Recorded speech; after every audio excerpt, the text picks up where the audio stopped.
सभी को नमस्कार दोस्तों मेरी तरफ से। आप सबको मालूम है कि 12 अगस्त 2025 को यूपी पीसीएस 2024 का प्रीलिम्स था। मेरा भी था, ये मेरा सेकंड अटेम्प्ट था। तो जैसा कि आप सबको मालूम है कि इस बार जो एग्ज़ाम का लेवल था वो थोड़ा सा मॉडरेट आया था। यूट्यूब पे ढेरों वीडियो मिल जाएंगे जो सब यही बता रहे हैं कि एग्ज़ाम कैसा था कैसा नहीं था। मैंने भी देखे हैं, आप सब भी देख होंगे। तो मेरा यहाँ पे पर्पस इसका बिल्कुल भी नहीं था कि एग्ज़ाम कैसा था कैसा नहीं था। बस मैं यहाँ पे आया हूँ कि मेरा जो एग्ज़ाम कैसा गया है मैं उसके विषय में बताने के लिए आया हूँ। तो मेरा जो एग्ज़ाम था दोस्तों, बस क्या था कि मैंने पढ़ा सब कुछ था। मतलब ऑलमोस्ट मेरा जो सिलेबस था वो 60 to 70% कम्प्लीट हुआ था, पूरा कंप्लीट नहीं हुआ था। जैसे कि अभी मेरा ज्योग्राफी पूरा कंप्लीट नहीं था, बट मैंने घटना चक्र से लगाया हुआ था। और हिस्ट्री, मॉडर्न हिस्ट्री और मेरी पूरी कंप्लीट थी। मिडवल भी मेरी हाफ़ कंप्लीट थी और एनिशन भी मैंने बहुत पहले पढ़ा था लेकिन कंप्लीट नहीं थी। तो इस बेस पे मैंने एग्ज़ाम दिया था। तो एग्ज़ाम के क्वेश्चंस की बात करें दोस्तों, तो एग्ज़ाम में जो मेरे क्वेश्चंस थे ऑलमोस्ट 70 to 80% मेरे पढ़े हुए थे। लेकिन एक वही प्रॉब्लम है जो सबके साथ आती है, रिवीजन की। रिवीजन में इतना ज़्यादा नहीं कर पाया था, जिसके कारण मुझे कुछ चीज़ें याद नहीं आ रही थी। और इस बार ऑप्शन ऐसा बनाया हुआ था दोस्तों कि अगर आपको एक्यूरेट नहीं पता होगा ना तो आप लगा नहीं सकते टिक में। जैसे कई क्वेश्चन ऐसे थे कि मेरे को याद थे, 4 ऑप्शन थे, 4 में मैच द फॉलोइंग करना था। तो मेरे को लास्ट के 2 मालूम थे कि इसका है, बाकी के 2 नहीं आ रहे थे। उस बेस पे मैं अगर मैच करने जा रहा था तो मैं देख रहा था इन्होंने सी डी में ही उस विकल्प को सेम दे दिया और ए बी में खाली अपोजिट कर दिया। मतलब जहाँ भी प्रायोरिटी बन रही थी वो 50-50% की बन रही थी। तो इसी बेस पे मैंने भी 50-50 जहाँ पे चांसेस था तो मैंने थोड़ा सा तुक्का लगाने की कोशिश की, क्योंकि अगर 50-50 में आपको सही लग रहा है तो लगा देना चाहिए। इसी बेस पे मैंने भी लगाया था। तो फाइनली मैं आया अभी रूम पे आज मॉर्निंग में, और 13 तारीख को मैंने अपने पेपर को भी चेक किया। तो फाइनली मेरे जो क्वेश्चन सही निकल रहे हैं दोस्तों वो टोटल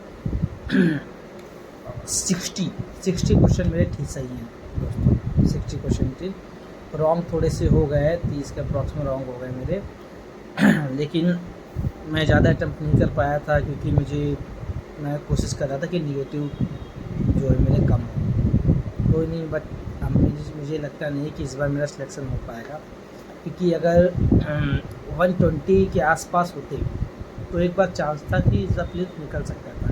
क्योंकि जैसा पेपर का लेवल था, जो लोग 3-3, 4-4, 5 साल से लगे हुए ना, आई थिंक उनके निकलने के चांस ज़्यादा होंगे।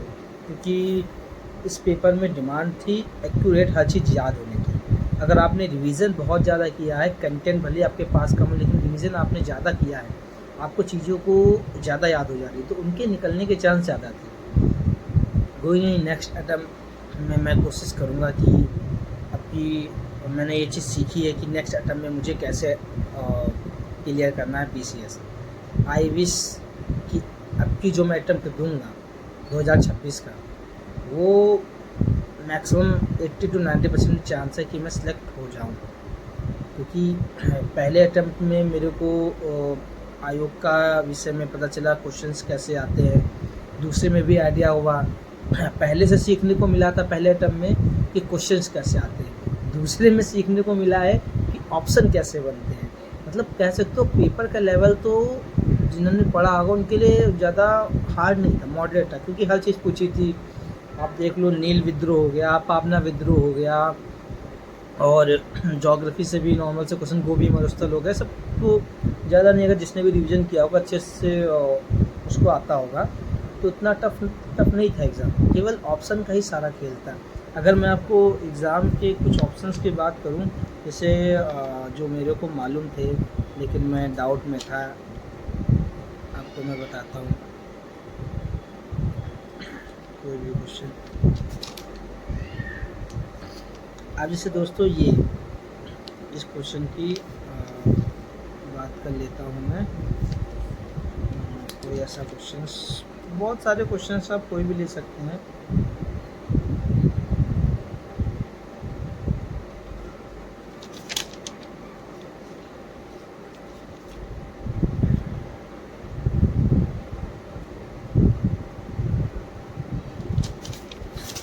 जैसे आप यही देख लीजिए, संगोली की संधि हो रही है।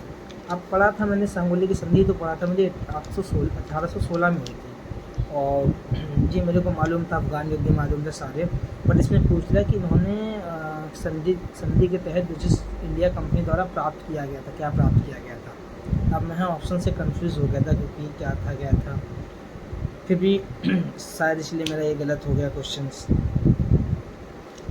तो मतलब और एक चीज़ और भी था फ्रेंड, क्या वो था, वो ये था कि ऑप्शन तो छोड़ो, ऑप्शन तो थे बड़े अच्छे बनाए गए थे कि बच्चे कंफ्यूज हो जाए। दूसरा ये भी था कि क्वेश्चंस में नहीं थे, क्या नहीं था ये करके बहुत पूछा गया था, जो बहुत कंफ्यूजन क्रिएट कर रहा था कि नहीं था। मतलब अगर आपने ध्यान से क्वेश्चन भी नहीं पढ़े ना तो आप कर नहीं सकते, ऐसा क्वेश्चन का लेवल आया था। लेकिन हाँ, इस बार पेपर जैसा आना चाहिए था बेटर था। चलिए, बाकी आप सब भी बताइएगा कमेंट में आपका एग्ज़ाम कैसा गया, कितने मार्क्स आ रहे हैं आप लोग के, और आगे की आपकी रणनीति क्या है। फ़िलहाल मैं अपनी आगे की रणनीति शेयर करता रहूँगा आप सभी के साथ, 2026 का पेपर कैसे मुझे क्रैक करना है प्रीलिम्स का। बस मेरे साथ वीडियो पे बने रहिए, क्योंकि अब मैं जो रणनीति अपनी स्टार्ट करूँगा एक नए सिरे से। मतलब ऐसा नहीं कि मैं नई चीज़ों को पढ़ूँगा, नहीं, मैंने अभी तक जितना पढ़ा है मैं बस उन्हीं को रिवीजन करूँगा बस, और जो अब मेरे सिलेबस पेंडिंग है उनको मैं कंप्लीट करने की कोशिश करूँगा। और फिर दोस्तों मैं जॉब करता हूँ, तो जॉब के साथ में मेरे पास समय ज़्यादा नहीं रहता है, 4 से 5 घंटे का पढ़ाई का समय मिल पाता है, और उसी में मुझे सब कुछ करना रहता है फ्रेंड्स। तो अब उसमें मुझे को सिलेबस भी पढ़ना है, कवर करना है, और रिवीजन भी करना है। तो ये एक साल मेरे लिए कब बीत जाता है मेरे को पता ही नहीं चलता है। अब जैसे लास्ट ईयर मेरे जो मार्क्स थे वो इस बार से ज़्यादा बेस्ट आए थे, लेकिन इस बार थोड़े कम आए, पता नहीं क्यों, शायद वही ऑप्शन के चक्कर में ही कम आए। क्योंकि लास्ट बार दोस्तों मेरे 70 क्वेश्चन सही थे, 70 क्वेश्चन सही थे, और लास्ट टाइम मेरे लगभग 90 या 88 के अप्रॉक्स में नंबर बने थे। इस बार तो 65-70 के बीच में कहीं बन रहे होंगे नंबर्स। हाँ चलिए, कोई नहीं, आप सभी को भी आगे की 2026 के लिए तैयारी स्टार्ट कर दीजिए। आगे आप लोग भी गोल बनाइए कि कैसे करना है, कैसे नहीं करना है 2026 का। फ़िलहाल मैंने अपना रिव्यू शेयर कर दिया कि पेपर कैसा रहा था। लेकिन एक चीज़ और दोस्तों है कि मैंने ऑब्ज़र्व किया है कि अगर आपने घटना चक्र सारी लगा ली है, ऐसा नहीं है कि घटना चक्र से ही क्वेश्चन आते हैं। घटना चक्र से क्वेश्चन आने के चांस इसलिए होते हैं कि घटना चक्र में जो चीज़ें दी होती है ना, वो की पॉइंट दिए होते हैं। आपको थ्योरी भी लिखी मिल जाएगी और फिर ऑप्शन होगा, तो उस बेस पे आप लगा सकते हो। तो इसलिए घटना चक्र इम्पॉर्टेंट होती है लगाने के लिए। आप प्रीलिम्स देने जा रहे हो तो मैं सजेस्ट करूँगा कि प्रीलिम्स से पहले घटना चक्र 2 से 3 बार आप उसको याद कर लीजिए, इतना कि आपसे वहाँ से क्वेश्चन आए तो भूल नहीं सकते, ठीक है। तो जल्द से जल्द मैं भी अच्छे से चीज़ें पढ़ूँगा। बाकी ऑल द बेस्ट आपको आगे के लिए, जिनका इस बार होने के चांस हैं उनको भी बहुत बहुत बधाई हो। रिजल्ट आएगा तब पता चलेगा किसका हुआ, किसका नहीं हुआ है। ठीक है दोस्तों, नमस्कार।